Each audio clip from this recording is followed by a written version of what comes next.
Hello hello et bienvenue dans cette nouvelle version de YAG. Il s'agit de la 0.17 et c'est une évolution des contrôles de YAG, de la façon de le contrôler. Alors c'est pas une évolution spectaculaire visuellement, mais c'est en fait une release très très importante. Elle apporte trois nouvelles fonctionnalités, toutes les trois liées au contrôle de YAG. Tout d'abord, le curseur de la souris affiche désormais son état propre. Alors pour rappel, parce que je sais que c'est une source de confusion pour pas mal de gens, il y a deux comportements possibles pour ce curseur, rampant et volant. En mode rampant, le curseur va coller au sol, donc il va suivre tout le relief, et ça c'est indiqué par une icône avec des papates dans le HUD. Et en mode volant, le curseur va ignorer le sol et maintenir son altitude horizontalement. D'accord. Et ça, c'est indiqué par une icône ailée dans le HUD. La nouveauté ici, c'est que cette information est désormais également montrée sur le curseur lui-même. En mode rampant, il n'y a pas de changement, on a toujours la simple sphère qu'on avait avant, qu'on a sous les yeux.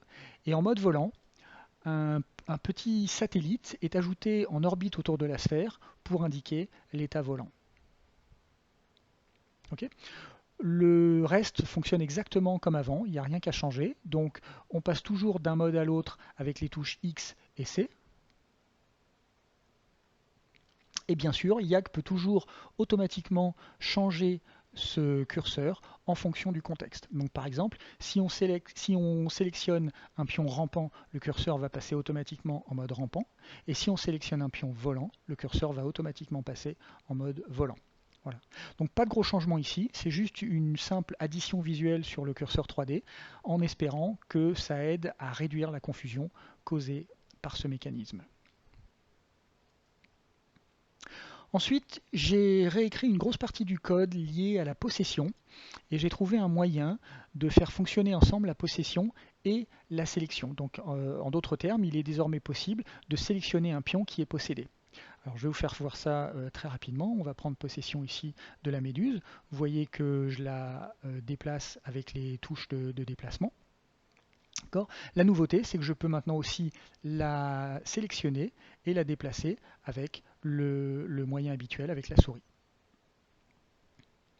Alors, c'est probablement pas très utile pour le joueur qui possède le pion, naturellement, mais par contre, c'est un changement très très important pour le maître de jeu.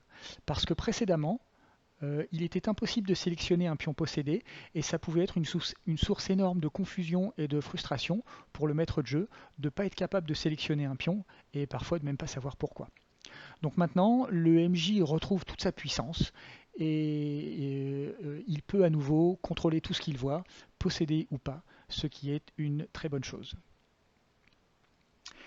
Et puis finalement, j'ai également effectué une grosse révision de code à propos des commandes et des caméras.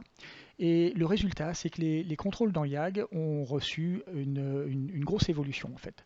En fait, ce changement est tellement important que j'ai refait une vidéo tutoriel complète pour expliquer tout ça à partir de rien. Donc je vous encourage évidemment bien sûr à aller voir cette vidéo. Et donc dans cette vidéo, je ne vais pas plonger dans les détails, mais je vais essayer de survoler rapidement les différences entre l'ancienne et la nouvelle version, de façon à ce que les gens qui connaissent déjà YAG ne soient pas trop perdus. Le point de départ de tout ça, ça a été la réalisation que les modes première et troisième personne, les modes de vue à première et à la troisième personne, semblaient créer beaucoup de confusion chez beaucoup de personnes. Et ça, c'est en général le signe que quelque chose ne va pas du tout. Donc ça m'a fait beaucoup réfléchir, bien sûr. J'ai essayé de supprimer ce mécanisme et un point en entraînant un autre, en tirant un fil, j'ai récupéré toute la pelote. Il y a toute la pelote qui est venue et j'ai fini finalement par totalement réécrire ce mécanisme. Donc, si vous voulez une image simple, vous pouvez essayer de le voir de cette façon-là. Maintenant, quand on est en mode de vol libre, on est toujours dans ce qui était auparavant la première personne. Et quand on est attaché à un pion, on est désormais toujours dans ce qui était auparavant la vue à la troisième personne. Alors, en coulisses, en interne, YAG ne raisonne plus du tout en termes de première ou troisième personne. Ça a été complètement retiré du code. La seule chose qui compte désormais, c'est si on est attaché à un pion ou pas. Et tout le reste, j'ai essayé de l'automatiser autant que j'ai pu. Donc, pour illustrer un petit peu ça, quand on est en mode de vol libre, c'est plus la peine d'essayer de zoomer ou dézoomer, ça n'est plus possible désormais. Tout ce qu'on peut faire quand on est en vol libre comme ça, c'est changer la vitesse qui est elle indiquée sous l'icône du compteur de vitesse dans le HUD.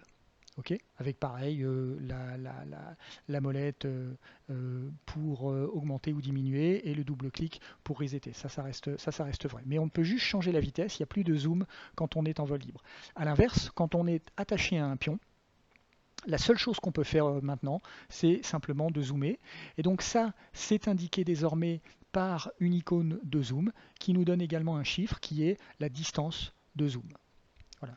Et là encore, le double clic permet de revenir à la distance par défaut. Alors, on peut évidemment, comme avant, choisir la vue qu'on souhaite. Vous voyez, comme par exemple ici. Et la première et troisième personne sont simplement des cas particuliers. Alors, c'est des cas particuliers dans tous les sens du terme, c'est des cas qui sont particulièrement utiles aussi. Et donc, la troisième personne, j'en ai fait la vue par défaut quand on double-clique sur la molette de la souris. Ok. Et pour passer en première personne, il suffit simplement de zoomer au maximum. Voilà. Et quand la distance de zoom est à 0 ici, on est dans ce qui était avant, on est en première personne par rapport au pion. Ok. Voilà. Double clic pour revenir en troisième personne, on zoome, on dézoome, et puis on se détache. Et voilà, c'est tout. Ça conclut la vidéo, je vais arrêter la vidéo ici. J'espère que vous apprécierez les nouveaux contrôles. Je vous remercie d'avoir regardé la vidéo et j'espère vous voir dans la prochaine. Merci beaucoup, à très bientôt, ciao.